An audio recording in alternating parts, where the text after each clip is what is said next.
बड़ी खबर है, कांग्रेस का महिला घोषणा पत्र जारी। प्रियंका गांधी ने जारी किया घोषणा पत्र। कांग्रेस की घोषणा पत्र में महिलाओं को बड़ी सौगातें, महिलाओं को सशक्त करने पर जोर। कांग्रेस महासचिव प्रियंका गांधी ने दिया बयान। सरकारी पदों पर 40% महिलाएं पाएंगी रोजगार। प्रियंका गांधी ने यह घोषणा की है। आज प्रेस कॉन्फ्रेंस के साथ ही साथ महिला घोषणा पत्र जारी किया। कांग्रेस महासचिव ने महिलाओं को सशक्त बनाने पर जोर दिया है। शक्ति विधान के नाम से महिला घोषणा पत्र को जारी किया गया। तमाम योजनाओं का जिक्र इस मैनिफेस्टो में किया गया है।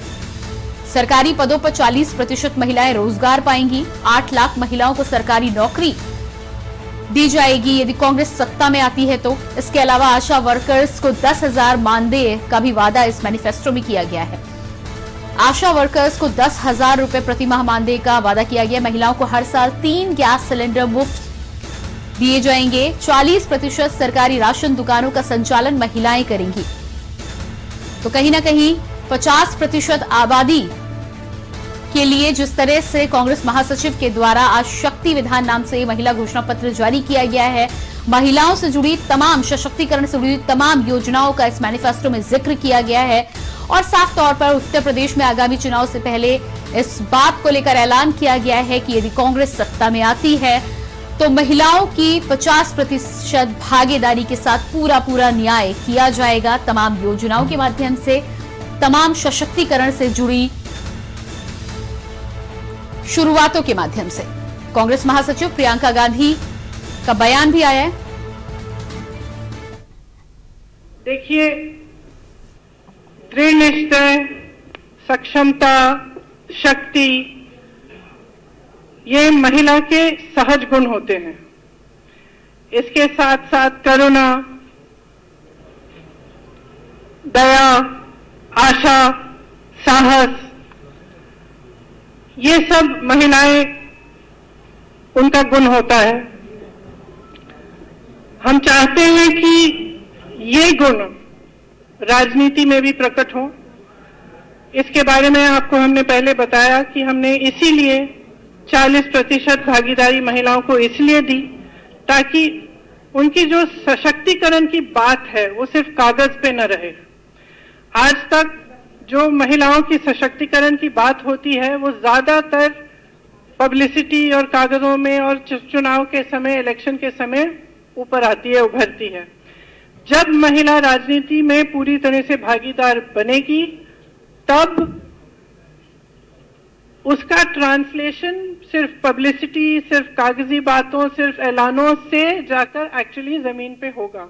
इसकी शुरुआत पंचायती राज में कांग्रेस पार्टी द्वारा जो 33% आरक्षण था उससे इसकी शुरुआत हुई। कांग्रेस पार्टी ने देश को पहली महिला प्रधानमंत्री दी। उत्तर प्रदेश में सुचेता कृपलानी जी यहाँ की पहली महिला मुख्यमंत्री भी रही, वो भी कांग्रेस पार्टी की थी।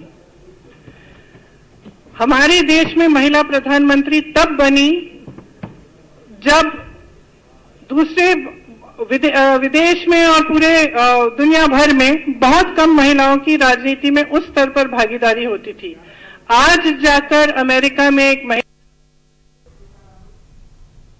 और इसके बाद एक बार फिर से आपको आइए सीधे राजधानी लखनऊ लिए चलते हैं, जहां पर प्रियंका गांधी लगातार प्रेस कॉन्फ्रेंस के माध्यम से क्यों करती, मैं इसीलिए कर रही हूँ क्योंकि मैं चाहती हूँ कि इस पहल का सक्सेस हो, कि महिलाएं सशक्त बने, कि महिलाएं आगे आए, राजनीति में पूरी तरह से भागीदार बने। और सिर्फ ये सक्सेस का मैं माप ये चुनाव को नहीं देख रही हूँ। मैं चुनाव में जो होगा वो देखा जाएगा। महिलाएं जब खड़ी होंगी, चुनाव लड़ेंगी तो वो सशक्त बनेंगी, चाहे वो जीते चाहे वो हारे। अगर जीतेंगी तो बहुत ही बढ़िया, और ऐसी महिलाएं मेरे पास एप्लीकेशन देके गई हैं जो सशक्त हैं, सक्षम हैं। अगर नहीं भी जीते तब भी बहुत बढ़िया है, क्योंकि एक बार नहीं जीतेंगी, अगली बार और सक्षम बनेंगी। तो हमारी ये जो पहल है ये सिर्फ चुनाव के नजरिए से नहीं है। हम बहुत स्पष्ट हैं, हम महिलाओं के सशक्तिकरण के लिए एकदम पूरी तरह से संजीदगी से हम पहल लेना चाह रहे हैं। बस, धन्यवाद, बहुत बहुत धन्यवाद। हाँ, पूछिए।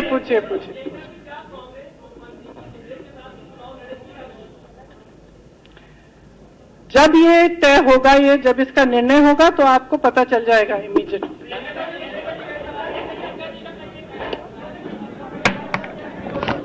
थे कांग्रेस महासचिव प्रियंका गांधी ने आज प्रेस कॉन्फ्रेंस के माध्यम से शक्ति विधान महिला घोषणा पत्र, महिला मैनिफेस्टो जारी किया है। उत्तर प्रदेश की राजनीति में महिलाओं की भागीदारी और खासतौर से राजनीति में महिलाओं की भागीदारी को लेकर यहां पर बात की है। और इसी खबर पर लखनऊ से हमारे साथ संवाददाता संदीप मिश्रा जुड़ चुके हैं। जी संदीप, जिस तरह से महिला मैनिफेस्टो जारी किया गया है कांग्रेस के द्वारा, कांग्रेस महासचिव के द्वारा, और साथ ही साथ तमाम महिला सशक्तिकरण को लेकर योजनाओं की भी बात की गई है, क्या कुछ खास रहा इस घोषणा पत्र में और आगे कांग्रेस की क्या रणनीति है? देखिए, बिल्कुल निश्चित तौर पे जिस तरीके से प्रियंका गांधी ने आज जो है मैनिफेस्टो जो है जारी किया है, और शक्ति विधान का नाम जो पोस्टर है, उस पोस्टर के आधार पे प्रियंका गांधी ने जो महिलाओं के साथ हो रहे अत्याचार उनको लेकर के, तो इन सब मुद्दों को लेकर के बात किया है। उन्होंने मैनिफेस्टो की बात की है, दूसरी राजनीति प्रेरणाओं से महिलाओं की हिस्सेदारी की बात की है, साथ ही साथ 40% महिलाओं को हिस्सेदारी देने के लिए बात की, सशक्तिकरण को लेकर के बात की है। तो निश्चित तौर पर महिलाओं को साथ में लेकर के साथ चलने के लिए प्रियंका गांधी ने आगामी विधानसभा चुनाव के लिए तस्वीरें साफ कर दिया है कि महिलाओं को साथ लेकर के लड़ूंगी और लड़की हूं, लड़ सकती हूं, ऐसा पोस्टर भी उन्होंने जारी किया। इसके साथ साथ एक गाना भी उन्होंने आज जारी किया है, और साथ साथ ये भी कहा गया है कि अभी तक जो हम लोगों ने टिकट की जो रूपरेखा तैयार की है टिकटों में, उसमें 60% टिकट जो है वो महिलाओं के हैं, और 40% जो है अभी तक पुरुषों का काम दे पाए। तो निश्चित तौर पे जिस तरीके से आज के मैनिफेस्टो में अगर सेगमेंट की अगर बात करते हैं तो महिलाओं की भागीदारी 9.4% बताई जा रही है। वहीं 20 लाख लोगों को नौकरियां दी जाएंगी, महिलाओं को उसमें सबसे ज्यादा 40% जो भागीदारी होगी वो महिलाओं की होगी, नौकरियों की बात करें, और 5% रोजगार जो होंगे उसमें छूट दी जाएगी, महिलाओं को छूट मिलेगी। और मनरेगा में भी काम करने वाली जो महिलाएं होंगी उनको 40% जो है छूट दी जाएगी, 40% उनको सबसे ज्यादा जो है राशन पानी मिलेगा। तो निश्चित तौर पर पूरी तरीके से महिलाओं को देखते हुए लगातार उत्तर प्रदेश की कांग्रेस की जो राष्ट्रीय महासचिव है प्रियंका गांधी, वो निश्चित तौर पर विधानसभा चुनाव को लेकर के जो है पूरी रणनीतियां साफ कर दिया है उन्होंने, और महिलाओं को सबसे आगे करके टिकट लड़ाने की बात कर रही है, सबसे ज्यादा टिकट देने की जो 40% महिलाओं की बात कर रही है, और जो उन्होंने मैनिफेस्टो तैयार किया है उसमें सबसे ज्यादा भागीदारी करने वाली महिलाएं प्रमुख दिख रही है। जी बिल्कुल। तो जिस तरह से मैनिफेस्टो में तमाम योजनाओं का जिक्र किया है, सरकारी नौकरी से लेकर राशन की दुकान तक महिलाओं की भागीदारी को बढ़ाने को लेकर बात हो रही है, सशक्तिकरण के साथ ही साथ राजनीति में भी हिस्सेदारी की बात करती हुई नजर आ रही है प्रियंका गांधी। क्या लगता है आपको कि महिला मैनिफेस्टो के माध्यम से उत्तर प्रदेश में आगामी चुनाव में एक नई धारा को यहां पर छेड़ दिया है? प्रियंका गांधी ने नई धारा को लेकर आ गई हैं, क्योंकि चुनाव में यदि चुनावी दौर की बात की जाए तो तमाम पार्टियों के द्वारा अलग अलग मुद्दों पर बात की जा रही है, लेकिन प्रियंका गांधी ने आज महिला मैनिफेस्टो जारी कर कहीं ना कहीं उत्तर प्रदेश की राजनीति में नई धारा लाने का काम किया है।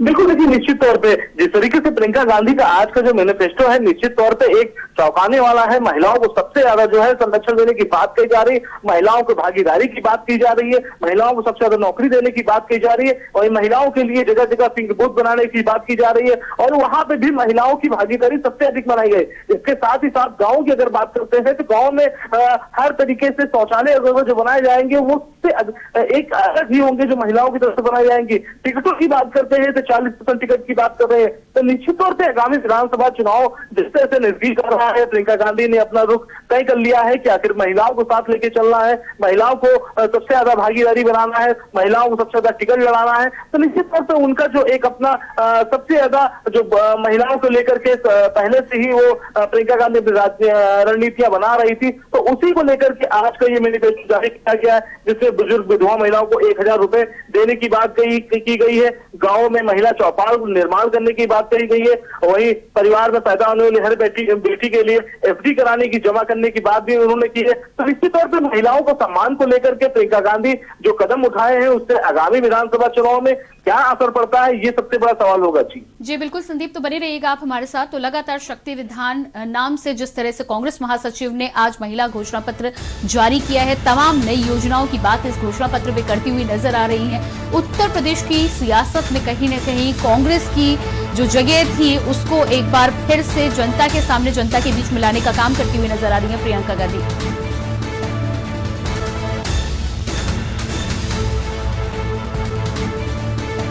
और इसी खबर पर हमारे साथ कांग्रेस प्रवक्ता सुरेंद्र राजपूत भी जुड़ चुके हैं। जी सुरेंद्र जी, बहुत बहुत स्वागत है के न्यूज पर आपका। आज जिस तरह से शक्ति विधान नाम से महिला मैनिफेस्टो जारी किया गया है प्रियंका गांधी के द्वारा, कहीं ना कहीं उत्तर प्रदेश में महिलाओं की बात करने की, महिला सशक्तिकरण की बात करने को लेकर जिस तरह से राजनीति में हलचल मची है और साथ ही साथ महिलाओं को आगे बढ़ाने को लेकर बातचीत की जा रही है, क्या लग रहा है आपको कि कहीं ना कहीं कांग्रेस जिस खोई जमीन की तलाश करने की कोशिश इतने दिनों से कर रही थी उस ओर सफलता मिली है या एक कदम आगे बढ़ चुकी है? हमें तो लग रहा है कि मिली है, लेकिन आपको क्या लगता है प्रियंका, ये बताइए। महत्वपूर्ण ये है कि जिस आधी आबादी की हम बात कर रहे हैं उसी आधी आबादी का प्रतिनिधित्व आप करती हैं, उसी आधी आबादी की एक सशक्त और बुलंद आवाज आप हैं। आज आपको कैसा लग रहा है? मैं आपसे एक बार पूछना चाहता हूँ, नॉट एज अ प्रस्तोता बट एज अ महिला, आपको क्या लग रहा है? एज अ लड़की आपको क्या लग रहा है? क्या आप लड़ सकती है? जी बिल्कुल सुरेंद्र जी, महिलाओं के सशक्तिकरण की यदि कहीं भी किसी भी प्लेटफॉर्म से बात होती है तो ये बहुत ही अच्छी बात है और राजनीति में इस तरह की विचारधारा को लेकर आना सराहनीय पहल है। लेकिन इसके साथ ही साथ यदि हम राजनीति की बात करें तो राजनीति में क्या देख पा रहे हैं आप? आगामी 2022 में कितना करिश्मा होगा महिला मैनिफेस्टो को लेकर? देखिए, बदलाव आएगा जब आपके मन में एक सशक्त विचारधारा के प्रति एक पॉजिटिव या धनात्मक रिस्पॉन्स है, तो निश्चित तौर पर पूरी उत्तर प्रदेश की आधी आबादी के दिमाग में पॉजिटिव और धनात्मक रिस्पॉन्स होगा और हम बदलाव लाएंगे श्रीमती प्रियंका गांधी जी के नेतृत्व में और आप जैसी सशक्त महिलाओं के नेतृत्व में बदलाव आएगा, बदलाव होकर रहेगा। जी बिल्कुल सुरेंद्र राजपूत जी, जुड़ने के लिए बहुत बहुत शुक्रिया। तो लगातार शक्ति विधान नाम से जिस तरह से कांग्रेस महासचिव के द्वारा आज इस घोषणा पत्र को जारी किया गया है, महिलाओं के सशक्तिकरण से लेकर उनकी भागीदारी तक को लेकर तमाम योजनाओं का जिक्र किया गया है इस मैनिफेस्टो में। सरकारी नौकरियों से लेकर राशन कोटे संचालन तक में महिलाओं की भागीदारी की बात की गई है। तो लगातार आप देख पा रहे थे प्रियंका गांधी के द्वारा जिस तरह से महिला मैनिफेस्टो पर आज बातचीत की जा रही है। उत्तर प्रदेश की राजनीति में कहीं ना कहीं नई धारा लेने का काम जरूर प्रियंका गांधी करती हुई नजर आ रही है। आगे भी बढ़ेंगे और खबरों पर हम बात करेंगे, लेकिन उससे पहले वक्त हो चला एक छोटे से ब्रेक का। आप देख रहे हैं के न्यूज, खबरों का सारथी।